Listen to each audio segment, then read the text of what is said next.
खेसारी लाल के गाना आया ए मेरे भोला, क्या गाना है यार। वाह अखिलेश कश्यप यार, दिल जीत ले अखिलेश कश्यप ने। क्या लिखा है, क्या म्यूजिक है, क्या म्यूजिक डायरेक्टर ने म्यूजिक दिया और कोरियोग्राफर ने क्या कोरियोग्राफर किया, बहुत ज़बरदस्त। अब बात करते हैं खेसारी लाल यादव के।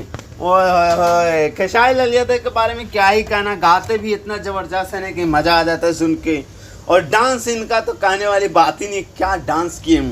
और आप बात करते हैं वायरल गर्ल के, हाय हाय हाय, उनका एक्सप्रेशन, उनका लुक और उनका डांस करने का तरीका जो है ना बहुत एकदम पसंद है लोगों को। ये बहुत पसंद आने वाला है और बहुत धमाकेदार गाना होने वाला है ये।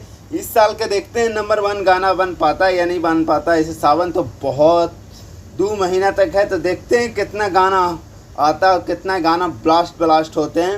अब आगाज़ हो चुका है अखिलेश कश्यप कहर से और खेसारी लाल के ग्लोबल स्टार के गाना आ चुका है और बहुत तबाही मचा रहा है गाना और धमाकेदार मचा रहा है। सो ज़्यादा कुछ नहीं बोलता हूँ। Okay bye, love you. मिलता हूँ नेक्स्ट अपडेट में। गाना को सुनियो, शेयर और सब्सक्राइब कीजिए। Okay bye, love you.